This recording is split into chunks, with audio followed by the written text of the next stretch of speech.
ओम परम तत्वाय नारायणाय गुरुभ्यो नमः। भाइयों बहनों बच्चों को मेरा प्यार और बड़े बुजुर्गों को मेरा प्रणाम। आप सभी मेरे साथ बोलिए श्री राम जय राम जय जय राम, श्री राम जय राम जय जय राम। राम नाम से बढ़कर संसार में बढ़कर कुछ भी नहीं है। कलयुग में जो काम राम नाम कर सकता है वह कोई दूसरा नहीं कर सकता। राम की महिमा अपरंपार है और नाम की तो महिमा उससे भी ज्यादा अपरंपार है।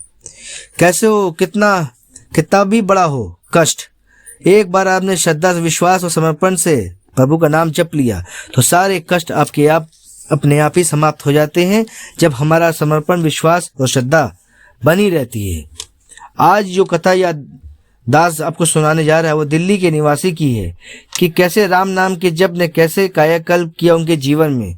या जानने के लिए अंत तक वीडियो देखिए। और अगर आप हिंदू होने पे गर्व महसूस करते तो मेरे चैनल पावन पुत्र हनुमान को लाइक शेयर सब्सक्राइब जरूर करें और शेयर जरूर करें, ताकि किसी के जीवन में अगर अंधेरा है तो उजाला अगर आता है तो उस पुण्य के भागी आप भी बन सके। तो प्लीज शेयर जरूर करें।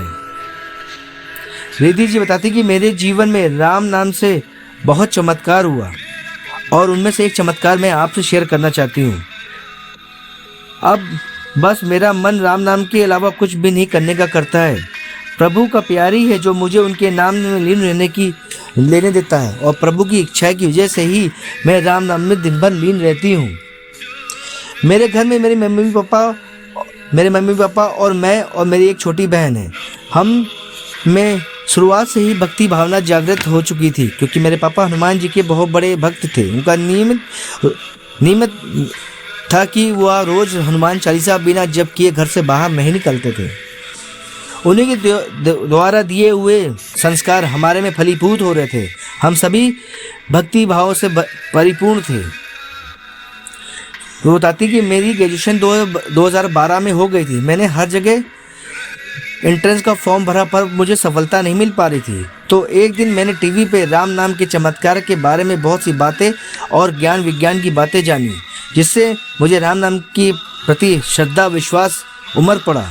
एक दिन मैं बाजार में तुलसी की माला लेके आई और नित्य सुबह शाम 2 माला राम नाम का जाप करने लगी। यह क्रिया किए हुए मुझे 2 महीने ही हुए थे कि मुझे सपने में सीताराम के दर्शन होने लगे एवं उनके अनेकों दिव्य दर्शन मुझे होने लगे। दिव्य स्थानों के भी दर्शन मुझे होने लगे। दर्शन होने की वजह से मुझे राम नाम पर विश्वास अटूट हो गया था और ज़्यादा बढ़ गया था। मेरा मन बहुत शांत हो गया था। राम नाम के जप की वजह से मेरे पापा के जो ऑफिस में काम करते थे उनके मालिक ने उनकी सैलरी बढ़ा दी थी और जप की महिमा की वजह से ही मेरी नौकरी बैंक में लग गई थी। ये जप की आशीर्वाद ही था कि निरंतर जप की वजह से मेरे बैंक में नौकरी लग गई थी और मैं बैंक में जॉब करने लगी थी, जिससे हमारी आर्थिक स्थिति सुधरने लगी थी। मैंने अपनी छोटी बहन को भी बताया कि तुम भी राम नाम का जाप किया करो और उसको भी प्रभु की महिमा और खुद के एक्सपीरियंस से उसको बताया कि मुझे कैसे कैसे दिव्य स्वप्न आते हैं प्रभु के नाम जपने से। यही तुम्हारे जीवन में भी हो सकता है, लेकिन अगर तुम एक बार प्रयास करती हो तो। फिर उसने भी वही किया और जब उसने प्रयास किया तो फिर धीरे धीरे कुछ समय बाद उसको 3 ही महीने हुए थे कि उसकी भी नौकरी लग गई। उसकी नौकरी लग जाने के कारण अब हमारी स्थिति में धीरे धीरे सुधार आने लगा। वे बताती हैं रिद्धि जी कि 2022 में मेरी शादी पक्की हो गई थी। मम्मी पापा शादी के सामान जेवर साड़ी नकद और सब चीज़ें लाने लगे थे। हम सब बड़े खुश थे कि प्रभु की प्रताप की वजह से बिना दौड़ भाग के मम्मी पापा को दामाद मिल गया था और बहुत ही अच्छा परिवार मिल गया था। वे बताती है एक मई की बात है कि दोपहर का सीज़न था। मई की सीज़न में गर्मी बहुत पड़ती है। तो कुछ लोग 4 लोग मेरे घर आए और उन्होंने घंटी बजाई। मैंने दरवाज़ा खोला तो उनमें से एक आदमी ने चाकू मेरी गर्दन में लगा दिया और उस समय मैं घर में मेरी माँ और मैं अकेले थी। फिर वह बोलने लगी कि वो बताती कि वे बोलने लगे कि सारा पैसा और जेवर निकाल के यहाँ रख दो, नहीं तो तुम्हें मार देंगे। गर्मी होने के कारण आस पड़ोस में सब लोग अपना कूलर चला के सो रहे थे और घर की जो सड़क थी वो एकदम उस पर सन्नाटा छाया हुआ था, जिसमें किसी तरह का मैं गुहार मदद की नहीं लगा सकी। क्योंकि कोई था ही नहीं वहाँ पे। तभी मुझे मेरे प्रभु राम याद आए। मैंने मन ही मन प्रभु को याद किया और कहा, प्रभु आप अपने भक्त की मदद नहीं करेंगे? आप तो मेरे सब कुछ हैं, मेरे माता पिता, मेरे सखा, आप सब कुछ हैं। ऐसे ही मैंने गुहार प्रभु से लगाती रही और आप विश्वास नहीं करेंगे, बस कुछ ही देर में तभी अचानक 7-8 वानर हमारे घर के अंदर आ गए, क्योंकि चोर दरवाज़ा बंद करना भूल गए थे।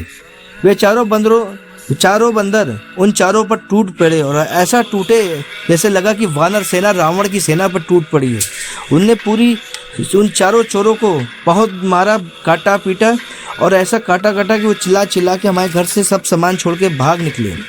इतना शोर मचाया उन लोगों ने कि मोहल्ले की सब आधे लोग जाग गए और बाहर आ गए। फिर सबने मिलकर उन चोरों की बहुत धुनाई की और उनको पकड़कर थाने में ले गए। रिद्धि जी बताती है कि मेरी शादी को 2 साल हो गए हैं और मेरा ससुराल मुझे बहुत अच्छा मिला है और मेरे 2 बच्चे भी हुए हैं जो बिल्कुल स्वस्थ हैं और अच्छे भी हैं और जो कुशाक बुद्धि की वजह से हैं। और मुझे लगता है कि ये राम नाम के जप की वजह से ही है कि मुझे इतना अच्छा ससुराल और इतने कुशाक बुद्धि के बच्चे मिले हैं।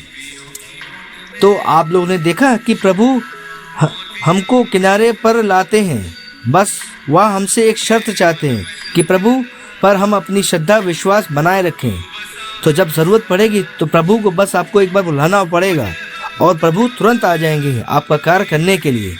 ऐसे ही और भी सच्ची कहानी देखने के लिए मेरे चैनल, और अगर आप गर्व महसूस करते हैं हिंदू होने में, तो मेरे चैनल पवन पुत्र हनुमान को लाइक शेयर सब्सक्राइब जरूर कर लें और बेल आइकन जरूर बजा दें ताकि नए से नए वीडियो का नोटिफिकेशन आपको मिलता रहे। आप सभी मेरे साथ बोलिए श्री राम जय राम जय जय राम, श्री राम जय राम जय जय राम, भारत माता की जय, बजरंग बली की जय, जय श्री राम। धन्यवाद।